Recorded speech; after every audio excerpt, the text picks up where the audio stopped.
La parole à Laurent Petrinka, dont je le disais, directeur de l'UNSS. Comment allez-vous, Laurent, associer le monde scolaire à ce formidable événement?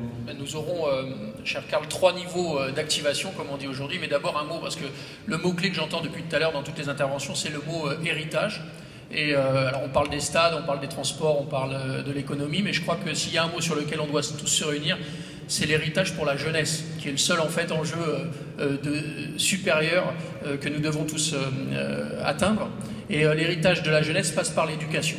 Et c'est donc sur 3 niveaux que nous allons souhaiter mettre en œuvre des actions autour de l'euro. D'abord, au niveau du ministère de l'Éducation nationale, ensuite l'UNSS, et enfin je viendrai au niveau bordelais, où nous avons beaucoup d'actions à mettre en place. D'abord, pour le ministère de l'Éducation nationale, dans la continuité de la convention signée en présence du président de la République entre la 3F, le ministère des Sports, les fédérations scolaires, on lance un grand programme qui s'appellera Mon Euro 2016, qui est en fait un appel à projet à destination de toutes les écoles, de tous les collèges, de tous les lycées de France, basé sur la pratique du sport, bien sûr, et du football en particulier, et puis aussi un aspect culturel qui est un peu dans la ligne artistique qui était décrite tout à l'heure par Guillemette. Donc cet appel à projet sera lancé dans les prochains jours, puisque c'est en janvier, et il s'étalera sur 2 ans avec des récompenses par la fédération, et puis aussi par la présence des meilleurs jeunes et des projets retenus autour des équipes de France. Le deuxième point, c'est l'activation de la Fédération Union nationale du sport scolaire que je dirige, avec tous ces cadres départementaux et régionaux. Nous organisons d'abord, et c'est une idée de Jacques Lambert, le président d'EuroSAS avec Guillemette Roland, nous organisons un tournoi européen scolaire avec toutes les équipes non qualifiées.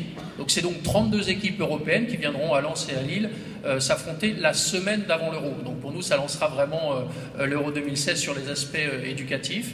Parallèlement à ce tournoi, un grand forum sur les pratiques sociales dans le domaine du football avec un échange d'expertise, encore une fois une dimension européenne, avec un grand programme Erasmus+, qui viendra soutenir ce grand forum.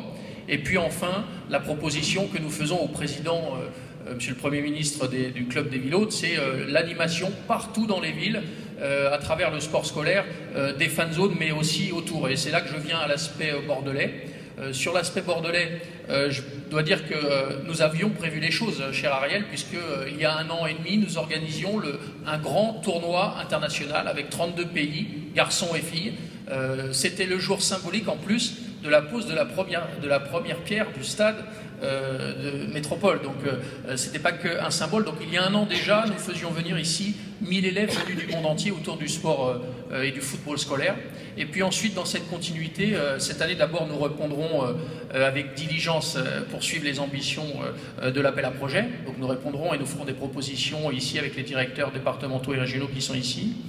Nous avons l'idée d'organiser une Eurocoupe, en fait mobilisant les aspects des lycées et des collèges, on va dire du plus large au plus petit, resserré, de façon à ce qu'on puisse proposer les finales dans les fan zones. Nous, on tient beaucoup au fait des fan zones. Avant le match, bon, ça sera pour les adultes, mais je crois que dans les temps avant, il est très intéressant de pouvoir mobiliser la jeunesse à ces endroits-là. Donc on organisera un ensemble de compétitions dans les 100 jours avant l'Euro, de façon à pouvoir mobiliser dans toutes les villes, et donc notamment à Bordeaux, la jeunesse des lycées, des collèges et des écoles pour nos amis des autres fédérations. Donc vous voyez tout un programme qui va du niveau national jusqu'au niveau le plus local.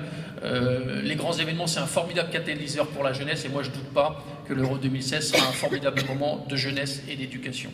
Laurent Petrinka, le directeur de l'UNSS. Merci Laurent.